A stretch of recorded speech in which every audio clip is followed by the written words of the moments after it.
जो कह रहे हैं बीएलओ को बांध के रखो, तो मैं तो कहूँगा कि आने वाला समय जो आज ऐसा कह रहा है, आने वाला समय इन्हीं लोगों को जनता बांधेगी क्या, इन लोगों को बाहर ही कर देगी। आप देखिए शायर हो रहा है बंगाल में, भगदड़ मची हुई, रोज टेलीविजन दिखा रहा है, अखबार दिखा रहे, न्यूज एंकर से पूछ रहा है भाई कब आए हो, तो 15 साल पहले, 20 साल पहले आकर के बस यार जो सप्लाई करता है वो भी पाकिस्तान से पंजाब के रास्ते और झारखंड तक पहुंचना, तो देश की सुरक्षा पर भी एक बहुत बड़ा सवाल खड़ा होता है। पुलिस ही अगर सब ठेंडा ठेकर सब मैनेज कर रहा है, कोयला कैसे निकासी हो वो भी मैनेज कर रहा है, इलीगल कोयला कौन खदान में कौन खुदाई करेंगे वो भी लोगों को लोग मैनेज करके लोग दे रहे हैं, तो फिर कैसे बचेगा झारखंड।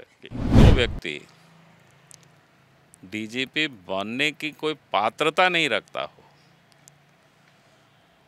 और सब कुछ ताक में रख करके हेमंत सोरेन ने उनको जिस ढंग से पदस्थापित किया डीजी पुलिस पर, और फिर उनसे रिजाइन लिया। झारखंड में जो सरकार है वो मदद करने के बदले वो तो सब मामला को रफा दफा करने में लगी हुई है कि भाई कैसे जिन लोगों ने ईडी को मदद कर रहा था उन्हीं लोगों की हत्या की भी प्लानिंग बन रही है। सरकार नौजवानों के साथ, युवकों के साथ, छात्रों के साथ क्या अन्याय कर रहा है हर कोई पता है। जैसे छात्रवृत्ति भी बच्चों को नहीं मिल रहा है, तो यहाँ ढेर सारे इंजीनियरिंग कॉलेज है, वहाँ बच्चे पढ़ते तो इंजीनियरिंग कॉलेज भी चलता है, यहाँ के बच्चे भी पढ़ाई करते। ढेर सारे नर्सिंग कॉलेज, यहाँ के बच्चों को आप अपने ट्यूशन फीस पर पढ़ाते बच्चों को, तो वो लोग स्किल्ड होते, कहीं भी काम करते, उसके परिवार सुधर जाता। अगेन आप तो सिर्फ फोटो सेशन के लिए ये सब काम करते हो। भैया वोट चोरी की बार बार लोग बात करते हैं। इलेक्शन कमीशन को इन लोगों को तो बधाई देनी चाहिए। भाई इतनी बड़ी राज्य में एसआईआर हुआ, हाई सुप्रीम कोर्ट तक ये लोग गए थे, सुप्रीम कोर्ट ने कहा था कहीं से भी कोई गलत होगा तो आप मेरे पास लेकर के आइए। ये लोग कहाँ पहुँच पाया। हम तो यहाँ चुनाव हारे, हमने तो नहीं कहा कि साहब हेमंत सोरेन ने वोट चोरी कर दिया। लड़ना और नहीं लड़ना आने वाला समय में इन लोगों के लिए निरर्थक हो जाएगा। कोई भी इस प्रकार की जो सरकारें होती है वो बहुत दिनों तक नहीं चलता है। जितने भी हम झारखंड में विधानसभा का शीतकालीन सत्र आहूत हो चुका है। सत्र छोटा है लेकिन फिर से वही बात होगी, सत्ता पक्ष अपना बिजनेस करेगी, विपक्ष हंगामा, या फिर विपक्ष के पास इस बार कुछ रणनीति है जिससे सरकार को जवाब देना ही पड़ेगा। हमारे साथ राज्य के नेता प्रतिपक्ष बाबूलाल मरांडी जी हैं, कई मुद्दों पर बात करेंगे इनसे। सर, सबसे पहली तैयारी आपकी क्या है सत्र को लेकर, क्योंकि सत्र तो जो भी सत्ता में रहता है छोटा ही बुलाता है। देखिए अभी तो हम लोग बैठे नहीं हैं, और जब विधायक दल बैठेगी तो हम सब लोग तय करेंगे कि भाई छोटा सत्र को हम सब किस प्रकार से उपयोग करें। तो इस संदर्भ में हम लोग बैठ जाएंगे और बैठने के बाद ही हम लोग इस पर तय करेंगे। और निश्चित रूप से जो इस प्रदेश की ज्वलंत जो मुद्दे हैं, जो आम लोगों से जुड़ा हुआ विषय है, विषय तो वही सब रहेगा, और उन सारे विषयों को लेकर के सरकार से हम सब लोग जवाब भी मांगेंगे, ताकि सरकार, जनता के प्रति सरकार जवाबदेह होती है तो उन सवालों का उत्तर सरकार को देना उनका कर्तव्य बनता है। तो हमें लगता है कि जो समय है, कम समय है, तो इसी को हम सब लोग उपयोग करने के लिए हम लोग बैठेंगे और बैठ करके फिर हम लोग तय करेंगे। एक दो मुद्दा आया सर, आपने पूर्व डीजीपी अनुराग गुप्ता का विषय उठाया और सरकार से डिमांड रखा है कि एनआईए जांच हो। उस प्रकरण में आपका आरोप और सरकार का मौन रहना को किस रूप में देखा जाना चाहिए? क्या ये भी सदन का हिस्सा होगा? देखिए सदन का हिस्सा क्या होगा ये तो मैंने कहा कि जब विधायक दल की मीटिंग होगी उस समय बातें होगी, लेकिन मैं समझता हूँ कि अनुराग गुप्ता का जो मामला है,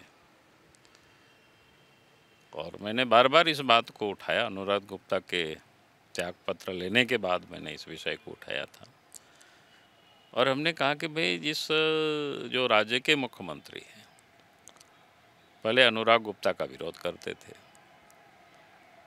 फिर इन्होंने ही इलेक्शन कमीशन के कहने पर 2 साल तक सस्पेंड रखा, और जब सस्पेंशन समाप्त हुआ तो कायदे कानून को, चाहे हाई कोर्ट का निर्देश हो या केंद्र सरकार का आदेश हो, उन सब विषयों को अनदेखी कर उनका पदस्थापन करना डीजीपी के पद पर, और फिर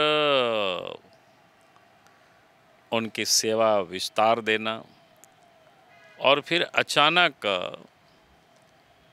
उनसे रिजनेशन लेना, ये कई सवाल खड़ा करता है। भाई, जो व्यक्ति डीजीपी बनने की कोई पात्रता नहीं रखता हो और सब कुछ ताक में रख करके हेमंत सोरेन ने उनको जिस ढंग से पदस्थापित किया डीजी पुलिस पर, और फिर उनसे रिजाइन लिया, तो बिल्कुल साफ कोई भी व्यक्ति सोच सकता है कि इसके पीछे का क्या कारण हो सकता है। तो एक ही बात लगेगा कि भाई इन लोगों का जो लेन देन हुआ होगा। हमने कई एक विषय को मैंने कई दफ़ा विस्तृत रूप से कहा कि भाई जिस प्रकार से यहाँ जो कोयले की लूट हो रही है, पत्थर की लूट हो रही है, ज़मीन की लूट हो रही है, या फिर अपराधियों का पुलिस के साथ जो गठजोड़ के बारे में भी जानकारियाँ जो मिल रही है, और ख़ास करके जो क्या कहते हैं अमन साहू की हत्या, और जो हमने कहा कि सुजीत सिन्हा की पत्नी की गिरफ्तारी के बाद या अमन साहू की हत्या के बाद फिर सुजीत सिन्हा को पलामू जेल शिफ्ट करना, और रिया सिन्हा की जब गिरफ्तारी हुई तो कई सारे सबूतों के बारे में जानकारियां मिल रहे हैं, मोबाइल वगैरह जो चैट वगैरह पकड़ाया, तो ये लगा कि ये तो खतरनाक है। अगर पुलिस का अपराधियों के साथ गठजोड़ हो तो मैं समझता हूँ कि फिर राज्य कहाँ जाएगी, फिर राज्य की जनता सुरक्षित कैसे रह सकती है। लेकिन एक आरोप तो आप पे भी चस्पा हो सकता है ना सर, ये कि मान लीजिए डीजीपी की अहर्ता नहीं रखते थे अनुराग गुप्ता, लेकिन एक अहर्ता तो सरकार जो खोजती है सबसे पहला वो अहर्ता है फ्लो विद द स्ट्रीम। कभी वो बीजेपी के दुल्लरुआ हुआ करते थे, आज जेएमएम के दुल्लरुआ हैं, ये तो अहर्ता था। नहीं, मैं एक बात कहता हूँ कि कोई डीजी पुलिस कोई किसी ने पहले बनाए थे, ठीक है, जिस रैंक में थे वहाँ पदस्थापित थे, लेकिन जब राज्य के मुख्यमंत्री, तो हमने कहा ना कि भाई इन्होंने सस्पेंड किया, 2 साल तक सस्पेंशन इनकी रखा, और सस्पेंशन समाप्त करने के बाद कायदे कानून को ताक में रख करके, चाहे सुप्रीम कोर्ट का गाइडलाइन हो या फिर केंद्र सरकार का आदेश हो, उसके बाद भी इनकी नियुक्ति करना या फिर उनकी सेवा अवधि का विस्तार देना और रिजनेशन लेना, तो स्वाभाविक रूप से आप इसको कोई भी आदमी सोच सकता है भाई ऐसे क्या हुआ। लेकिन सुप्रीम कोर्ट ने तो आपको ये कहा कि बाबूलाल जी ये आपका व्यक्तिगत लड़ाई है, ये पीआईएल नहीं तौर पे देख सकते, आपको केस करना है केस कर दीजिए। नहीं, वही तो मैं आपसे कह रहा हूँ ना, सुप्रीम कोर्ट ने ये नहीं कहा कि इसमें कोई मेरिट नहीं है, ये कहता नहीं कि साहब ये तो कोई मेरिट ही नहीं है, ये गलत है, ये नहीं कहा। उन्होंने क्या कहा, उनको लगा जो कि हम एक पॉलिटिकल पर्सन है इसलिए उन्हें कहा कि आप पॉलिटिकल आपके लिए कर रहे हैं, तो बाकी इसलिए मामला को उन्होंने कहा। उन्होंने ये नहीं कहा कि भाई ये नियुक्ति अच्छी है, आप इसको गलत, आप विरोध कर रहे हो, ये उन्होंने कहाँ कहा। अगर ये कहा होता कि नहीं नहीं झारखंड सरकार ने जो नियुक्त किया है इनको डीजीपी, कहीं से भी कोई गलत नहीं है, तब आप कहते कि हमने जो कहा वो गलत था। तो इस प्रकार की कोई उन्होंने वर्डिक्ट नहीं दिया। आप उसको देख लीजिए, पूरा हाई कोर्ट का सारे, सुप्रीम कोर्ट का सारे निर्णय आप देख लीजिए तो आपको ये समझ में आ जाएगा। ठीक है, आपने एनआईए तक को पत्र लिख दिया कि अपराधी और पुलिस का साठगांठ का जांच हो जाए, लेकिन केंद्र में आपकी सरकार है, क्या इसको लेकर दबाव भी बनाएंगे कि आपकी पत्र को सीरियस तौर पे ले? बनाने के विषय नहीं है। हाँ, इतना ज़रूर है कि जब हम दिल्ली जाएंगे तो केंद्र के जो भारत सरकार के मंत्री है उन सबों से ज़रूर हम मिलेंगे, तो इस विषय को हम रखेंगे, क्योंकि सवाल साठगांठ तक ही इतना सीमित नहीं है। आपने देखा होगा कि अखबार में भी छपा है, सब ओपन डोमेन पर है, कोई हम बोल रहे हैं ऐसा नहीं है।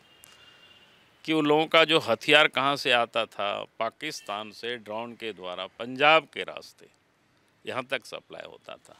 यानी इसको हम कह सकते हैं कि एक बहुत बड़ा रैकेट है जो हथियार जो सप्लाई करता है, वो भी पाकिस्तान से पंजाब के रास्ते और झारखंड तक पहुंचना, तो देश की सुरक्षा पर भी एक बहुत बड़ा सवाल खड़ा होता है।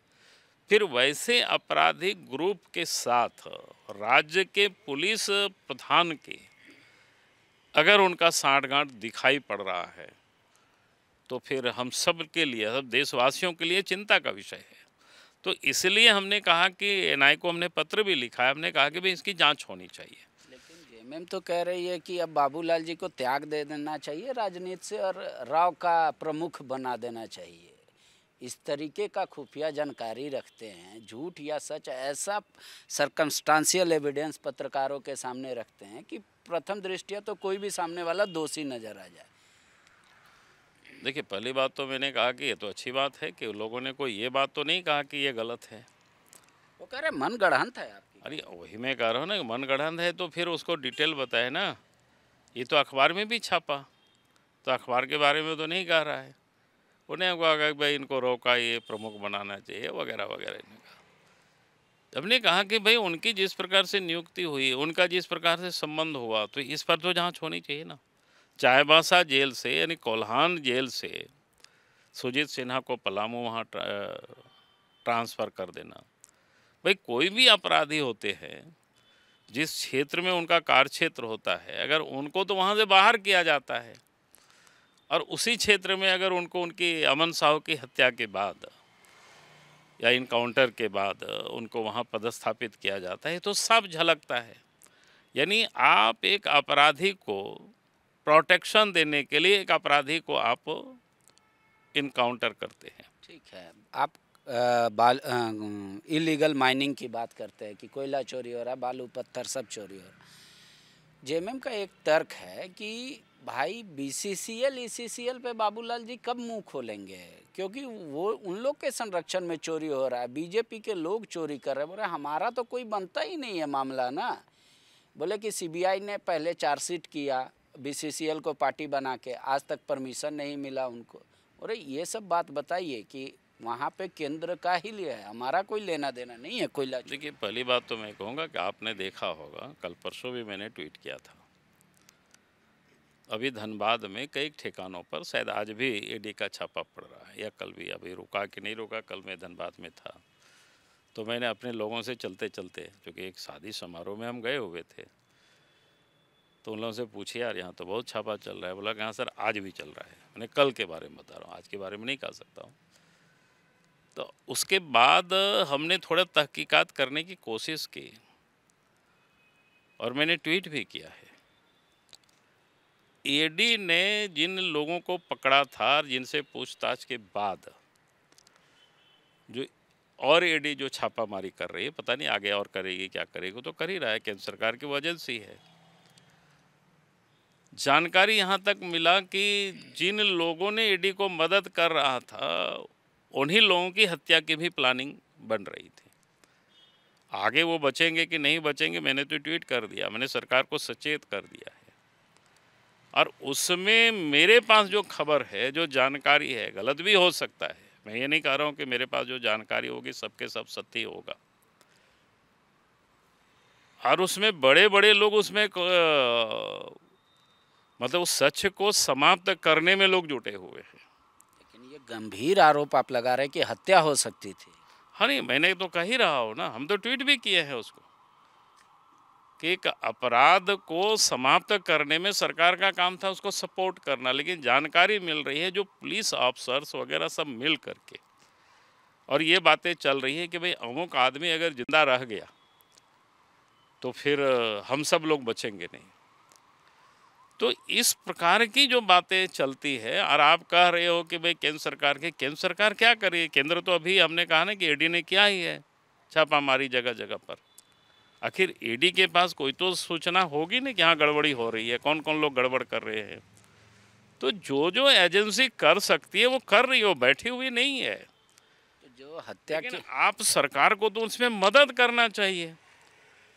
लेकिन आप झारखंड में जो सरकार है वो मदद करने के बदले वो तो सब मामला को रफा दफा करने में लगी हुई है कि भाई कैसे, मतलब हमारे लोग कैसे बचे, इसकी ये कोशिश चल रही है।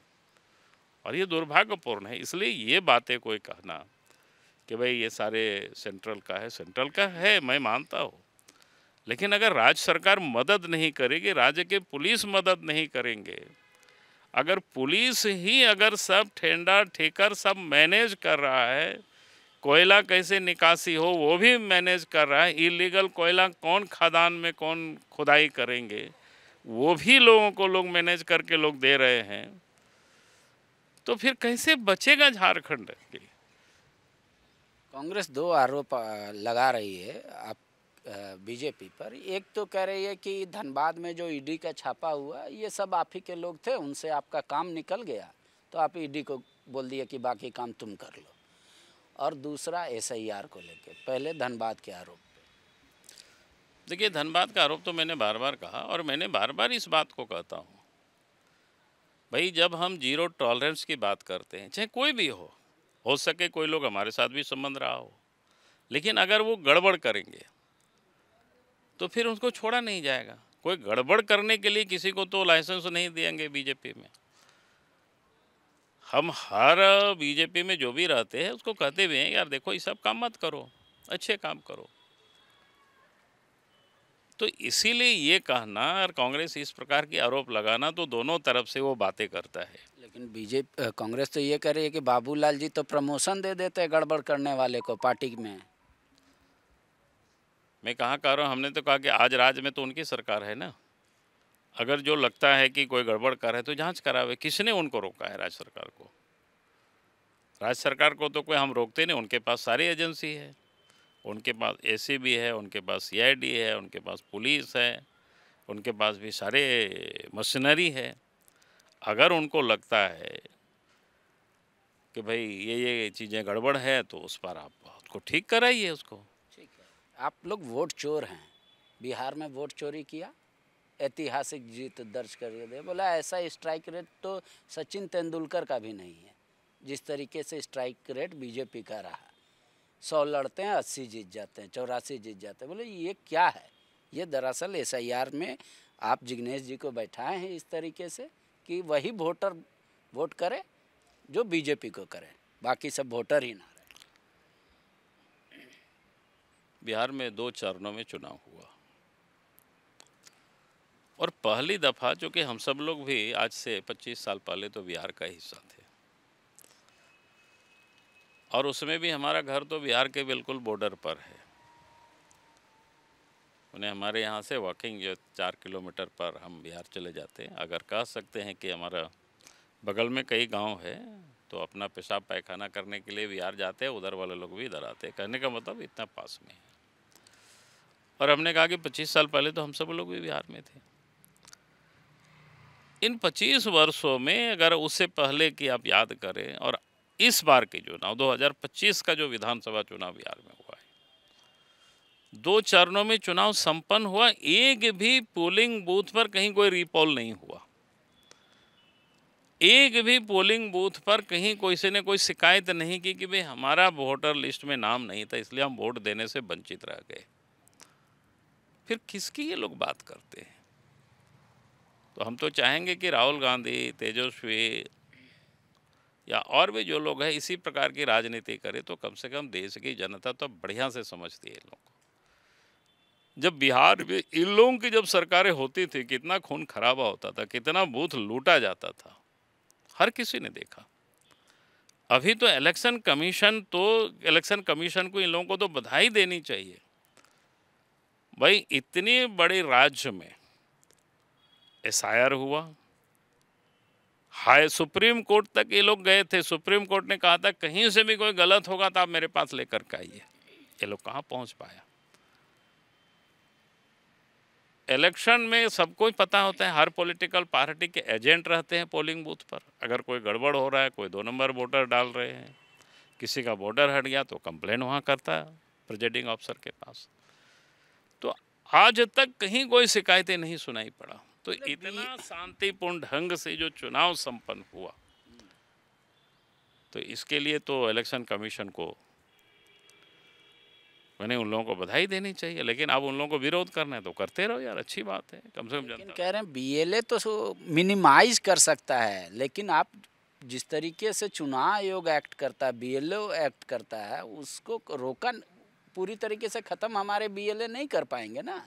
हमारे एजेंट तो सिर्फ थोड़ा बहुत कर सकते हैं, इसलिए वो लोग रामलीला में जुट रहे हैं 14 तक। नहीं, हम कहा कि वो कहीं भी झूठे रामलीला करे या कृष्ण लीला करे, वो लोग उससे कोई अंतर नहीं पड़ता है, क्योंकि जानता है राम के भक्त कौन है, कृष्ण के भक्त कौन है।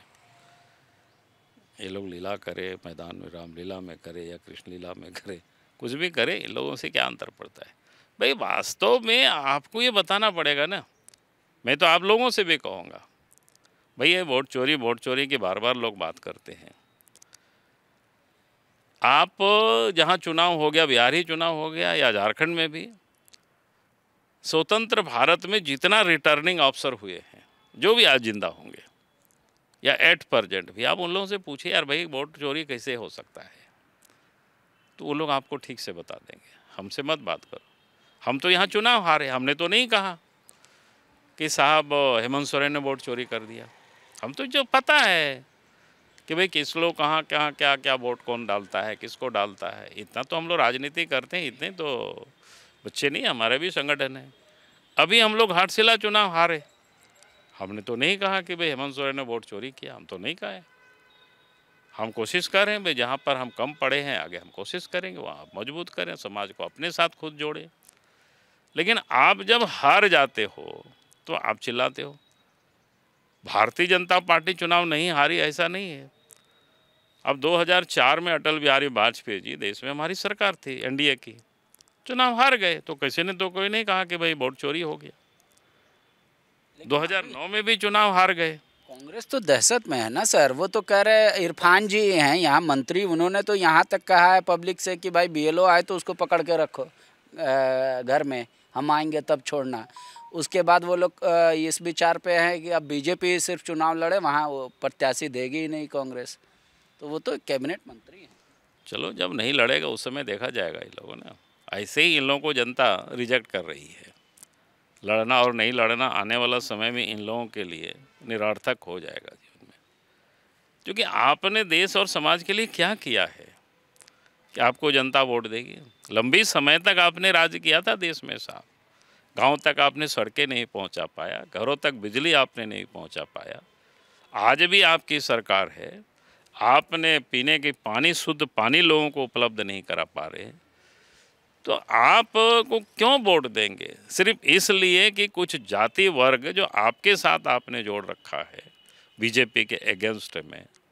अब नेगेटिव वोट के बदौलत आप पॉलिटिक्स करेंगे तो बहुत दिनों तक नहीं चलेगी, जब तक चल रहा है चल रहा है ऐसा में।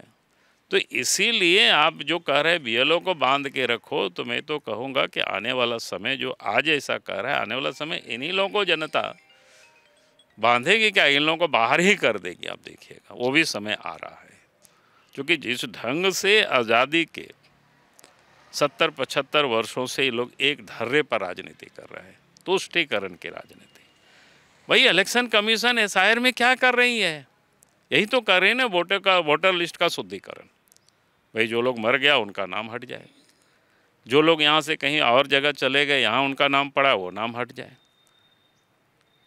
और उसमें भी जो विदेशी जो नागरिक है इलीगल तरीके से यहाँ वोटर बना है, तो उसमें तो हर राजनीतिक दलों का दायित्व क्या है, काम है कि भाई हमें मदद करना चाहिए इलेक्शन कमीशन को खड़े होकर। राहुल जी तो कह रहे हैं कि आधार को सब चीज़ से जोड़ देते हैं, सब चीज़ में बाबूलाल मरांडी कहते हैं कि आधार है तो ठीक है। वोटर लिस्ट जब बनने की बात आती है तो कहते हैं कि नहीं चलेगा आधार। बोले ये क्या नियम? आधार तो उसी समय से इन लोगों ने चलाया ना। आधार तो क्या लिखा हुआ है, नागरिकता का कोई प्रमाण आधार नहीं, एक पहचान है एक व्यक्ति की।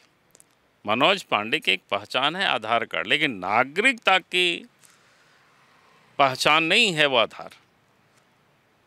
हाँ, उससे इतना हो सकता है कोई वोटर को डुप्लीकेसी नहीं हो सकती है। तो आज ही मैंने अखबार में पढ़ा, खास करके ये केवाईसी को लेकर के चल रहा है, राशन वगैरह को लेकर के झारखंड में नहीं हो पाए। तो कहने का मतलब कि भाई आपको करना पड़ेगा ना। पहले भी आधार से वोटर लिंक को जोड़ने के लिए सुप्रीम कोर्ट कौन गया? यही लोग जाते हैं, वो भी नहीं करने देते हैं। लेकिन उससे इतना ही होगा कि डुप्लीकेसी वोटर को उसे रोक सकता है, लेकिन उससे ये नहीं रोका जा सकता है जो इलीगल वोटर्स है। इलीगल को रोकने के लिए तो एसआईआर है या फिर उसके बाद एनआरसी है। जो इलीगल, जो बाहर से आकर के यहाँ प्रवेश कर गए हैं, यहाँ रह रहे हैं, अपने वोटर लिस्ट में नाम चढ़ा लिया, आधार कार्ड में नाम जोड़ लिया, राशन कार्ड में नाम जोड़ लिया, ज़मीन जायदाद भी हो सके परचेज कर लिया हो, जब इतना नाम जोड़ देता है वो तो भी करता है। अभी आपने देखा एसआईआर हो रहा है बंगाल में, भगदड़ मची हुई है, रोज़ टेलीविज़न दिखा रहा है, अखबार दिखा रहे, न्यूज़ एंकर से पूछ रहा है भाई कब आए हो, तो 15 साल पहले, 20 साल पहले आकर के बस रहे। और ये अपोजिशन वाले क्या चिल्लाते हैं, कहाँ विदेशी है, कहाँ घुसपैठ हो गया। भाई आप तो सब दिख रहा है, आज भी तो मानो आप लोग, लेकिन आज भी वो लोग मानने को तैयार नहीं है। हम नहीं कर रहे हैं। आज तो टेलीविज़न में हर न्यूज़ एंकर को देखेगा बांग्लादेश के बॉर्डर में जा कर के लोगों से बाइट ले रहा है। बंगाल में एसआईआर होता, लोग भाग रहे हैं सब। तो आज तो उन लोगों को ये स्वीकार करना चाहिए भाई देश में घुसपैठ हुआ है, हमें उसको पहचानना चाहिए। हम सब देशवासियों का दायित्व बनता है। जिस दिन राहुल गांधी ये करेंगे, जिस दिन हेमंत सोरेन ये कहेंगे, जिस दिन तेजस्वी और क्या बोलते हैं अखिलेश यादव जिस दिन कहने लगेंगे, उस दिन देश की जनता इन लोगों को भी मानेगी। लेकिन आप तो बिल्कुल ऐसे नकार रहे हो जैसे लगता है कि यहाँ घुसपैठ हुआ ही नहीं है, कोई विदेशी है ही नहीं। भाई ऐसी आप बात कर रहे हो, ऐसे व्यवहार कर रहे हो तो देशवासी जान रहा है भाई आपने 1947 में यही तुष्टीकरण की नीति कारण देश का विभाजन कर दिया। क्या चाहते हो फिर से एक बार देश का और विभाजन हो? ये आप हिंदुस्तानी बर्दाश्त नहीं करेंगी और इसकी कीमत इन लोगों को आगे चुकानी पड़ेगी इस सब में। बिहार का जब रिज़ल्ट आया तो आप बीजेपी में गजब का उत्साह दिखा। आपके राष्ट्रीय प्रवक्ता ने यहाँ तक ट्वीट करके कर दिया कि अब झारखंड में भी मंगल होगा, जीवंत होंगे हेमंत। उसके बाद आपके राष्ट्रीय मंत्री भी कह दिए। तो क्या करने जा रहे हैं बाबूलाल मरांडी? देखिए उन लोगों ने क्या कहा है, किस संदर्भ में कहा है, मुझे इस बारे में नहीं पता है, इसलिए मैं उस बारे में नहीं कह सकता हूँ।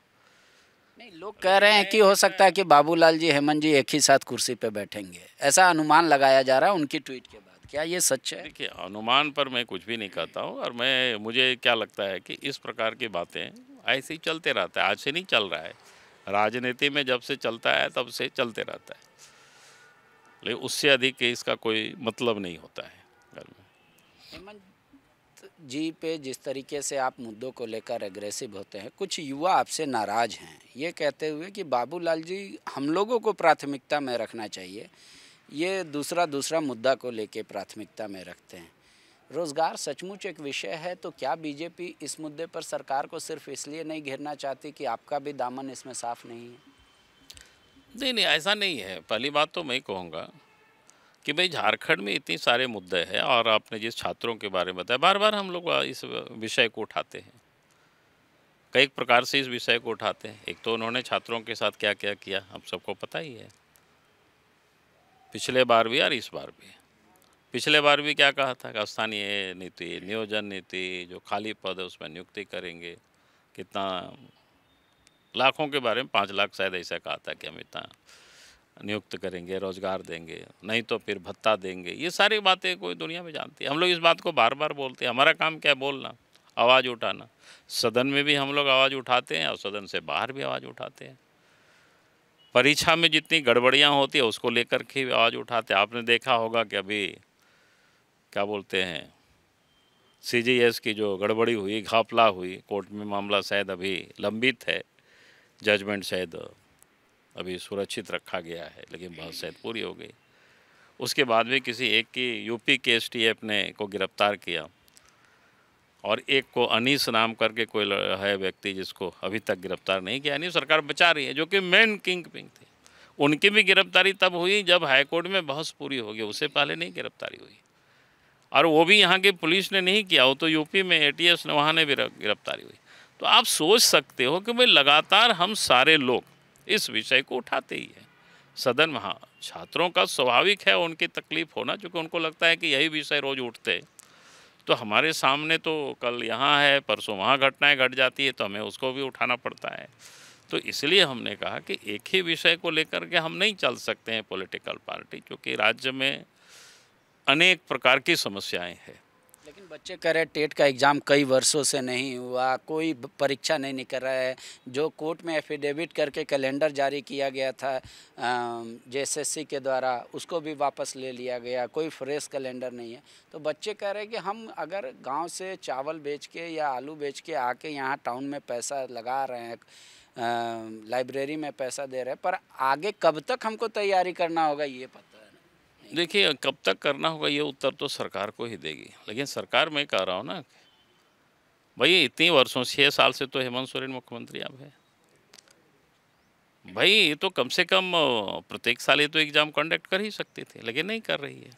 अब ये तो हम लोग आवाज़ ही उठा सकते हैं, बोल ही सकते हैं। हमने पहले ही कहा कि भाई कोई भी विषय को लेकर के हम एक ही विषय को रोज तो नहीं उठा सकते, लेकिन हम लोग तो बार बार उठाते हैं इस बात को। भाई इन्होंने सरकार नौजवानों के साथ, युवकों के साथ, छात्रों के साथ क्या अन्याय कर रहा है, हर कोई पता है। जैसे छात्रवृत्ति भी बच्चों को नहीं मिल रहा है, रोज़ बच्चे हमसे लोग मिलते रहते हैं। विद्यालयों में शिक्षक नहीं है, आचार्य के एग्ज़ाम हुआ वो भी कहीं बहालियाँ नहीं हुई, उसमें भी सीट को कटौती कर दिया, जितना ज़रूरत है उससे भी कम है। तो कुल मिलाकर के आप देखेंगे नौजवानों के साथ, तो वास्तव में ये झारखंड की जो हेमंत सोरेन की सरकार है, छला है लोगों को। लेकिन सरकार तो ये भी कह रही है कि हम प्रोफेशनल ट्रेनिंग देने जा रहे हैं। मतलब कल ही मुख्यमंत्री हेमंत सोरेन ने दुमका में पायलट एकेडमी का, वो जो होता है एविएशन एकेडमी, उसका शुभारंभ किया। तो वो कह रहे हैं कि हम प्रोफेशनली ट्रेंड कर रहे हैं, मतलब सिर्फ डिग्री लेके सरकारी नौकरी की पे ही निर्भर ना रहें लोग, करें हम विदेश भेज रहे हैं छात्रों को। देखिए, पहली बात तो मैं कहूँगा कि ये कोई नया काम कर रहे हैं ऐसा नहीं है। हमने तो जब झारखंड बना था, अब याद करिए उसी समय कोई झारखंड में इंस्टीट्यूशन नहीं था। उस समय 25-26 बच्चों को पायलट की ट्रेनिंग दे करके सरकारी खर्चे से अब वो लोग हवाई जहाज उड़ा रहे हैं। इसमें हमने इसको कर दिखाया है। अभी ये तो अपने खाली क्या बोलते हैं उसको, अपना मार्केटिंग कर रहा है कि क्या बोलते हैं उसमें कॉकपिट पर चढ़ करके फ़ोटो सेशन करना कोई बहुत बड़ी बहादुरी नहीं है भाई। के समय जो बच्चे ट्रेनिंग दिए गए थे पायलट के, वो सब पायलट बन गए हैं 25 को, सब 100%। और सब बच्चे जॉब कर रहे हैं। आप जाकर के उन लोगों को थोड़ा रिसर्च कर लीजिए कहाँ कहाँ बच्चे जॉब कर रहे हैं। तो ये ऐसा नहीं है, हमने तो ये सब काम करके दिखाया है। और वो में ट्राइबल बच्चे थे उन लोगों के लिए। और जहाँ तक ये विदेश की बात कर रहे हैं कि हमने तो देश के अंदर में खास करके जो तकनीकी शिक्षा में बच्चे पढ़ाई करते थे, तो हमने कहा था कि वो उसकी जो ट्यूशन फीस लगेगी, अर्थात सेमेस्टर का जो फीस लगेगी, चाहे कोई पॉलिटेक्निक कर रहा था, कोई इंजीनियरिंग कर रहा था, कोई मेडिकल कर रहा था, वो पैसा सरकार खर्च देगी। और हमने देना शुरू किया था, उस पीरियड में दे भी रहे थे। बाद में हटे तो बाद में लोगों ने उस योजना को कटाई में डाल दिया। हमारी प्रयास थी कि भाई झारखंड में प्रत्येक साल कम से कम 1000 बच्चे बच्चियाँ, ट्राइबल बच्चे बच्चियाँ पढ़ लिख करके निकले, स्किल्ड हो करके निकले, इंजीनियर बन के निकले, नर्स बन कर निकले, डॉक्टर बन करके निकले। तो ये काम करते आप 10-20 लड़कों को आप भेज देते हो लंदन, तो उससे भेजिए, अच्छी बात है, हमारा उसमें से कोई विरोध नहीं है। लेकिन असल में जो आप काम करते यहाँ पर उन बच्चों को, तो इसमें से दो, आप तो यहाँ ढेर सारे इंजीनियरिंग कॉलेज है, वहाँ बच्चे पढ़ते तो इंजीनियरिंग कॉलेज भी चलता है, यहाँ के बच्चे भी पढ़ाई करते। ढेर सारे नर्सिंग कॉलेज, यहाँ के बच्चों को आप अपने ट्यूशन फीस पर पढ़ाते बच्चों को, तो वो लोग स्किल्ड होते, कहीं भी काम करते, उसके परिवार सुधर जाता। लेकिन आप तो सिर्फ फोटो सेशन के लिए ये सब काम करते हो। ठीक है, कोई भी मुद्दा हो, बाबूलाल जी कहते हैं मेरा शासनकाल देख लीजिए और हमने ये करके दिखा दिया है। कुछ भी होता है बाबूलाल जी एक एग्जाम्पल सेट कर देते हैं। पूरे देश में अगर देखें, अलग अलग प्रदेशों में बीजेपी, मोदी या उनके सहयोगियों का जादू दिख रहा है, लेकिन ऐसा होता है कि मोर पैर के पास ही आके ये हो जा रहा है। इस पे तो हेमंत सोरेन को एक बूस्टअप मिलेगा ना, कि घाटशिला में भी हम अपना जीत का आंकड़ा बढ़ा दिए। तो ऐसी क्या वजह लगती है बाबूलाल जी को कि झारखंड के लोग उनके साथ खड़े नहीं हो पा रहे? हमारे साथ भी खड़े हो रहे हैं और आगे और मजबूती से खड़े होंगे। अब जहाँ तक आपने घाटशिला की बात कहा, तो मैं इतना ही कहूँगा कि भाई घाटशिला में ठीक है, हम सारे लोगों ने मेहनत की, लेकिन घाटशिला हमारा कोई परंपरागत सीट भी नहीं रहा। आज़ाद भारत में एक बार हम लोग जीते थे, आगे हम लोग मेहनत कर रहे हैं। तो इसलिए अगर ये कोई कहे कि नहीं साहब यहाँ नहीं है हमारा जन समर्थन, ऐसा नहीं है। और इसलिए मैं आज आपको कह रहा हूँ, अब आने वाला समय आप देखेंगे कोई भी इस प्रकार की जो सरकारें होती है वो बहुत दिनों तक नहीं चलता है। जितने भी हम लोगों ने देखा जो हाय फाय करते रहता है, लंबे चौड़ी बातें करती रहती है, उनको लगता है कि शायद हमें कोई परास्त नहीं कर सकता है। लालू रबड़ी भी ऐसे ही कहते थे, अखिलेश भी ऐसे ही कहते थे, केजरीवाल भी ऐसे ही कहते थे, हेमंत भी ऐसे ही करते हैं। तो आने वाला समय आप देखेंगे अंततोगत्वा जीत तो होती है सत्यमेव जयते, सत्य की जीत होती है। जो जनता के लिए जो राजनीति करती है, जो देश के लिए जो राजनीति करते हैं, जो जनता के लिए काम करती है, जो सरकार देश के विकास के लिए जो काम करती है, तो अंततोगत्वा जनता फिर उन्हीं को साथ देते हैं और ये काम बीजेपी करती है। शुक्रिया। कई मुद्दे पर बाबूलाल जी ने अपनी राय रखी। आप भी अपना राय कमेंट बॉक्स में लिख के बता सकते हैं। रही बात, कह रहे हैं कि हेमंत सोरेन जीत को लेकर इतराए नहीं। केजरीवाल भी एक समय था जब उनको लगता था कि अब कोई नहीं है जो पराजित कर पाएगा। वो वक्त झारखंड में भी आएगा। कब तक आएगा वो भी हम आपको दिखाएंगे। फिलहाल के लिए शुक्रिया। गोल, जहां 27 वर्षों के सफर में 17,000 से भी अधिक छात्रों ने डॉक्टर एवं इंजीनियर बनकर भरे सफलता की ऊंची उड़ान। जहां साधारण छात्र भी झारखंड टॉपर्स बनकर बना रहे इतिहास। दूरदर्शी शिक्षाविद श्री विपिन सिंह के मार्गदर्शन में मेडिकल एवं इंजीनियरिंग के लाखों छात्रों के लिए आशा की किरण के रूप में गोल, nation's leading institute. TheFollowUp.in. Like, share and subscribe. www.thefollowup.in